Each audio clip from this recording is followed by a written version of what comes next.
Selamat pagi pemirsa. Gunungan uang belasan triliun rupiah yang dipamerkan di Gedung Kejaksaan Agung awal pekan ini bukan sekedar pemandangan mencolok. Itu adalah simbol kerja keras aparat penegak hukum sekaligus pengingat bahwa uang negara yang dirampas koruptor jauh lebih besar daripada yang bisa kita lihat. 13,2 triliun rupiah memang rekor baru, tapi juga pengingat bahwa perjuangan memberantas korupsi belum selesai. Pemirsa, inilah editorial Media Indonesia di seri ini Kamis 23 Oktober 2025 dengan tema Jangan Berhenti di 13,2 triliun rupiah bersama saya Leonard Samosir. Dan Anda semua para pemirsa juga bisa ikut menyatakan pendapat Anda nanti dengan menelepon nomor 021 583 99 100. Dan pemirsa, pagi ini telah hadir bersama saya anggota Dewan Redaksi Media Group Arief Suditomo. Mas Arief, selamat pagi.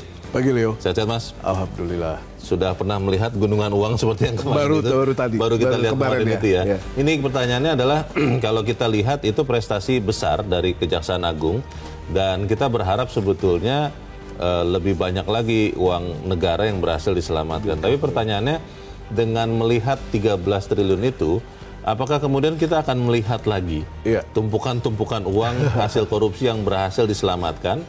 Atau jangan-jangan kita baru melihat itu nanti sekian waktu kemudian? Bagaimana Mas? Ya, itu memang gunung ya, tapi kalau bagi saya itu adalah bukan gunung biasa tapi gunung es yang belum tampak itu jauh lebih besar lagi.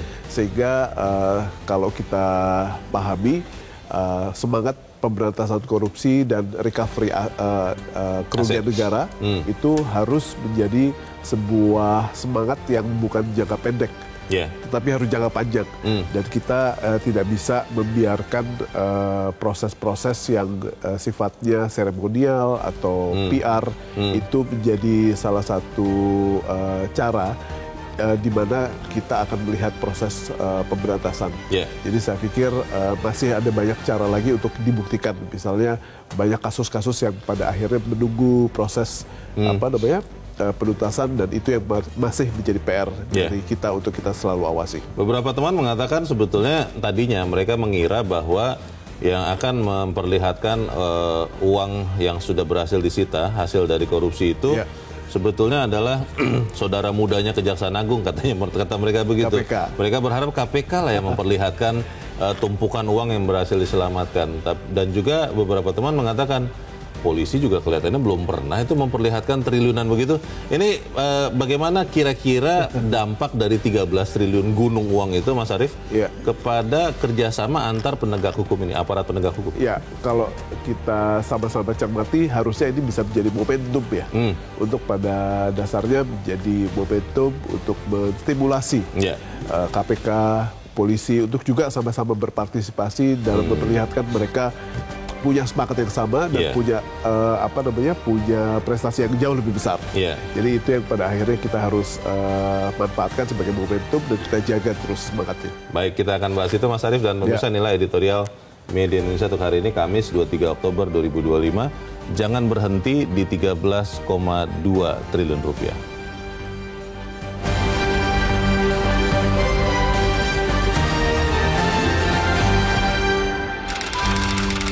Jangan berhenti di 13,2 triliun rupiah.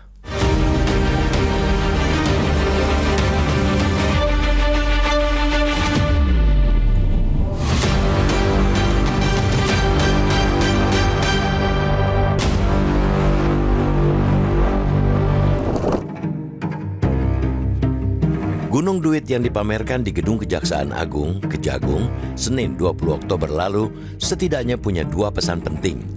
Pertama, penyelesaian kasus korupsi memang harus berujung pada pengembalian kerugian negara. Kedua, gunung duit itu baru secuil dari uang negara yang raib. Tengok saja pengumuman Kejagung pada Desember 2024 yang menyebutkan bahwa total kerugian negara dari kasus dugaan tindak pidana korupsi yang mereka tangani di tahun itu mencapai 310,6 triliun rupiah.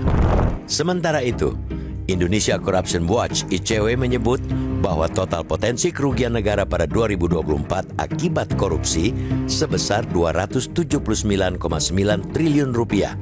Lalu, bagaimana kinerja pengembaliannya selama ini?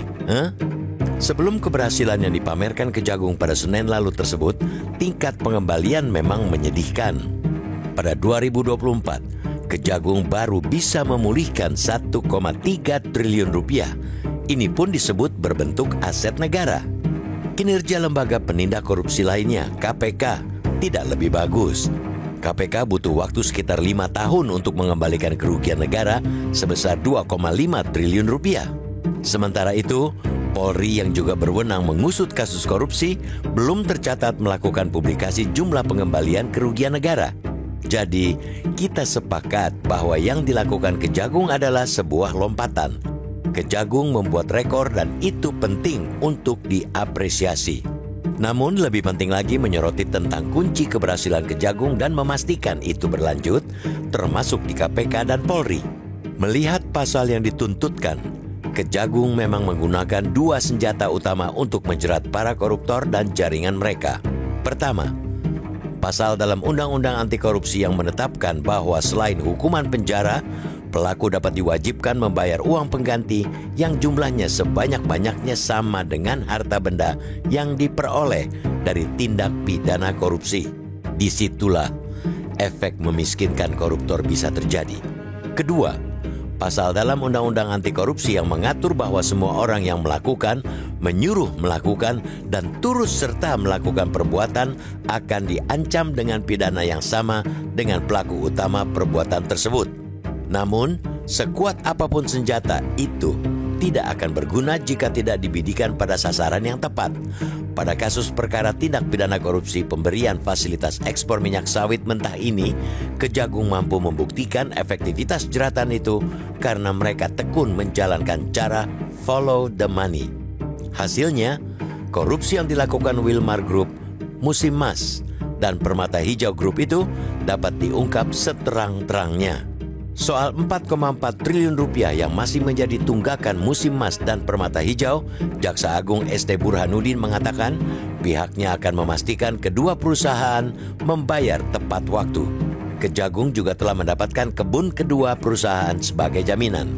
Kecermatan Kejagung di kasus CPO ini mutlak dilakukan juga pada semua kasus korupsi lainnya, khususnya kasus mega korupsi lainnya yang kasus mengeruk keuangan negara secara jumbo, seperti pada kasus impor minyak mentah dan kasus dugaan korupsi tata kelola komoditas timah di wilayah izin usaha pertambangan IUP PT Timah Tbk tahun 2015 sampai 2022 yang melibatkan Harvey Muiz. Sejauh ini, Kejagung pun menunjukkan keampuhan metode follow the money itu.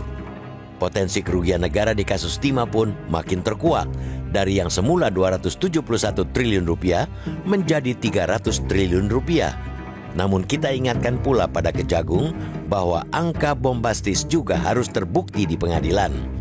Tidak hanya itu, Kejagung juga harus bisa menunjukkan dengan nyata bahwa para terdakwa benar-benar menikmati hasil korupsi atau setidaknya memperkaya pihak lain. Itu merupakan unsur penting bagi terpenuhinya tindak pidana korupsi. Tanpa itu, bukan saja kredibilitas Kejagung akan dipertanyakan, melainkan juga bisa merontokkan tuntutan dan membuat kasus itu semata divonis sebagai pelanggaran administratif belaka. Seperti kata Presiden Prabowo, masih puluhan triliun rupiah lagi kerugian negara harus dikembalikan. Namun, pastikan pula itu melalui penyidikan dan penuntutan yang tepat sasaran.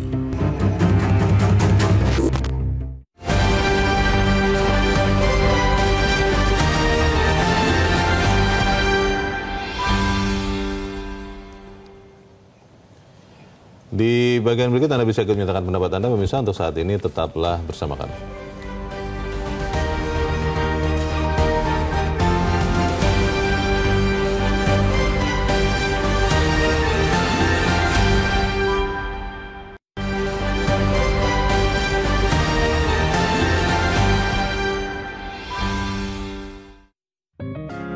Media Indonesia mengajak Anda untuk mengakses fitur premium e-paper.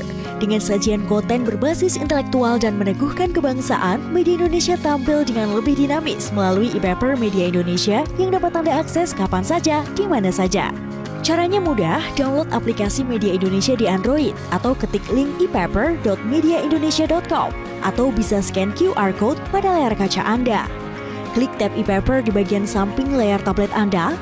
daftarkan data diri, serta pilih paket berlangganan e-paper Media Indonesia sesuai dengan kebutuhan Anda. Nikmati juga bonus spesial tambahan 4 halaman rubrik fokus setiap hari. Semua bisa Anda dapatkan hanya di e-paper Media Indonesia. Untuk informasi lebih lanjut, hubungi customer service di nomor 0811 1201 2018 atau kunjungi media sosial @Media Indonesia. Media Indonesia, referensi bangsa. Terima kasih Anda masih bersama kami pemirsa, dan sekarang kita akan mendengarkan dulu Mas Arief pendapat dari pemirsa Metro TV. Kali ini dari Cirebon, Jawa Barat ada Ibu Indra. Bu Indra, selamat pagi. Selamat pagi Bung Leonard Samosir dan Bung Aris Suditongo. Assalamualaikum warahmatullahi wabarakatuh. Waalaikumsalam warahmatullahi wabarakatuh. Bagaimana Bu Indra, ini Ibu yakin tidak selain 13 triliun akan melihat gunung uang yang lain hasil sitaan korupsi nih Bu? Bagaimana Bu? Mudah-mudahan Bung Leo. Iya, karena jangankan gunungan uang 13 triliun itu, uang 1 miliar aja Bu Indra belum pernah lihat tumpukannya Bung Leo. Iya, sekarang lihat itu. Nah, dan sepertinya yang ingin Ibu sampaikan itu, jangan sampai ini uang sitaan ini nanti buat apa? Jadi jangan seakan-akan kita dapat harta karun. Nah, kemudian dibelanjakan membabi buta tanpa tujuan yang sebenar-benarnya. Iya, dan juga itu 13 triliun yang lain-lain yang belum kita dapatkan. Andai kata itu didapatkan, konon katanya Indonesia tidak akan punya utang luar negeri. Nah, ini kenapa tidak dikejar? Nah, kemudian yang jadi pikiran Ibu juga, dulu juga ada kan pengembalian aset uang negara itu. Nah, yang dulu kok nggak ada beritanya sih? Dikemanain tuh uangnya begitu, Bu? Mungkin itu yang hanya Ibu bisa sampaikan. Mudah-mudahan keadaan bisa lebih baik lagi.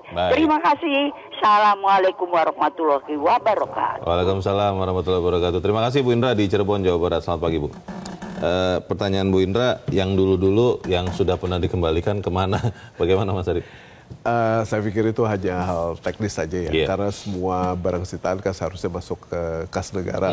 Jadi mungkin kalau misalnya mencermati apa yang diungkapkan oleh Bu Indra, Kementerian Keuangan mungkin salah satu PR yang harus dilaksanakan adalah melaporkan pemakaian atau bagaimana uang-uang sitaan itu bisa didata, berapa yang masuk dan kembali ke APBN. Jadi saya pikir lebih kepada keterbukaan daripada harus dilakukan. Kalau kita lihat ini judulnya kan jangan berhenti di 13 triliun. Tapi kita juga mengetahui Mas Arief, di sekian kali kasus konon katanya ada orang-orang kuat yang kemudian susah untuk dihadapi oleh pejabat-pejabat negara. Ini kira-kira di zaman pemerintahan Prabowo Gibran, apakah orang kuat itu akan menjadi orang lemah karena memang berani dilawan oleh para pejabat negara atau seperti apa? Kalau kita lihat apa yang diungkapkan oleh Presiden kemarin, kan ada beberapa poin yang kita cermati ya. Pertama adalah negara itu tidak boleh kalah. Yang kedua juga bahwa aparat penegak hukum itu tidak boleh menindas yang lemah. Sehingga kalau yang berikutnya adalah yang kuat, kalau mereka melakukan pelanggaran, ya mereka harus berhadapan sama negara karena negara tidak boleh kalah itu tadi. Jadi kalau mencermati dengan apa yang Leo tanyakan, saya pikir ini merupakan salah satu semangat yang harus kita jaga. Kenapa? Karena jangan sampai semangat pemberantasan korupsi ini menjadi sebuah kepentingan jangka pendek, karena nanti mendekati pemilu, Oh. itu merupakan salah satu hal yang mungkin itu bisa jadi komoditas politik. Nah, apabila menjadi komoditas politik itu kadang-kadang banyak hal yang pada akhirnya bisa masuk, dan itu harus kita jaga dari kemurnian dan tujuannya. Kalau kita lihat bagian menjelang akhir, Mas Arief, dari editorial pada hari ini, pemirsa, disebutkan bahwa potensi kerugian negara di kasus timah, ini kasus timah ya, menjadi 300 triliun. Dan di bagian-bagian atas yang dikatakan bahwa sebetulnya yang bisa dikembalikan untuk negara, ini Indonesia Corruption Watch ya, di bagian awal malah mengatakan potensi kerugian negara tahun 2024 hampir 300 triliun. Kalau kita bulatkanlah 300 triliun, lalu kita bulatkanlah ini 13 triliun yang sudah disita, kan sebetulnya secara proporsional masih relatif kecil. Ini kira-kira hambatan untuk mengembalikan uang-uang yang jelas-jelas sudah merugikan negara ini kira-kira di mana nih, Mas Arief? Mungkin salah satu hal yang kita bisa identifikasi adalah karena yang terlihat dari pengamatan kita, yang terlihat adalah bagaimana kita melakukan pendekatan punitif ya, jadi penghukuman. Sementara recovery-nya agak ketinggalan di belakang. Nah, kalau misalnya sekarang pemerintah mengetengahkan bahwa recovery juga menjadi salah satu elemen, itu merupakan salah satu hal yang kita harus jaga. Kenapa? Karena yang penting adalah sekarang recovery-nya berlangsung, dan di saat recovery itu berlangsung jangan sampai kasus hukumnya jadi berubah menjadi karakternya administratif gitu ya. Nah, ini merupakan salah satu tugas dari kejaksaan, di mana jangan sampai pada saat mereka melakukan pendakwaan mereka gagal membuktikan di luar pengadilan, dan ini pada akhirnya akan menjadi sebuah tes ya buat kejaksaan untuk membuktikan bahwa di depan hakim pun setuju dengan dakwaan mereka. Kita harus jeda dulu, Mas Arief, dan pemirsa tetap bersama kami, Editorial Media Indonesia segera kembali.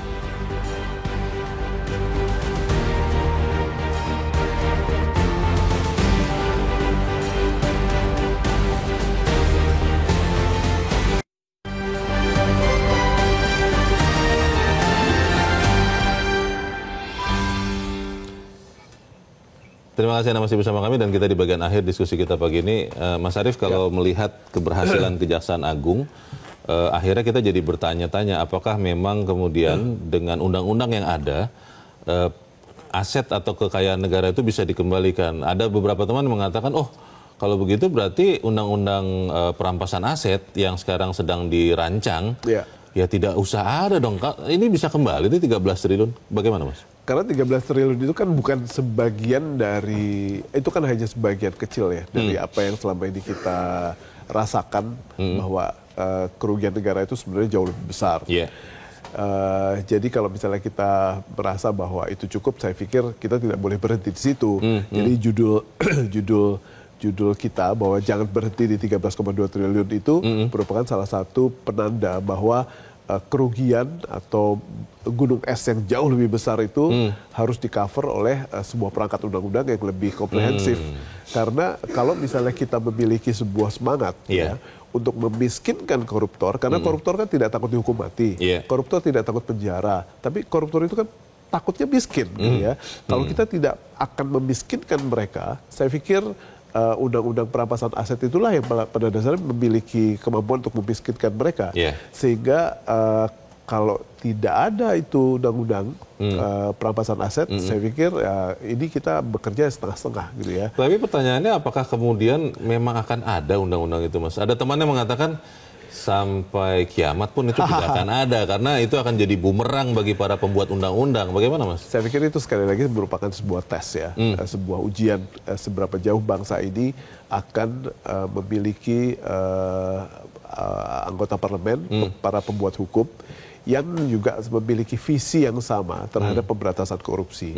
Jadi apabila mereka ingin meluluskan diri mereka sebagai anggota parlemen yang memiliki semangat pemberantasan korupsi yang baik, saya pikir itulah yang pada akhirnya menjadi bagian dari misi bersama pemberantasan korupsi. Apa yang kita bisa lakukan sebagai anggota masyarakat, Mas Arief, dan juga sebagai media ya, sebagai wartawan, untuk memastikan bahwa ingatan kolektif bangsa ini tetap ada untuk mendesak para pembuat undang-undang segera menjadikan undang-undang perampasan aset tindak pidana korupsi itu? Kita harus terus menyuarakan karena saya masih ingat betul pada akhir Agustus dari tanggal 25 sampai tanggal 30 dalam berbagai macam aksi unjuk rasa mahasiswa atau pihak-pihak yang berunjuk rasa di depan gedung parlemen.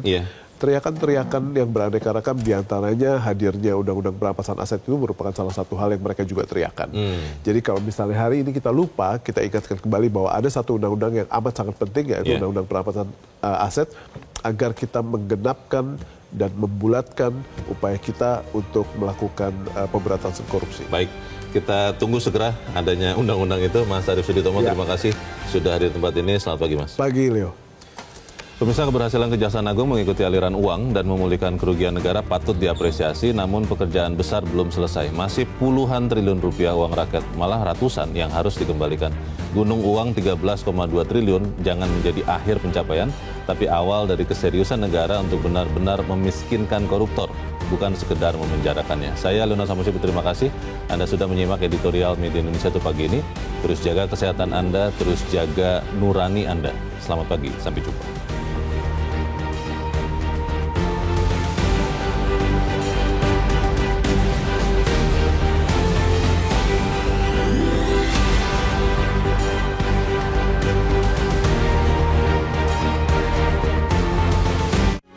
Metro TV.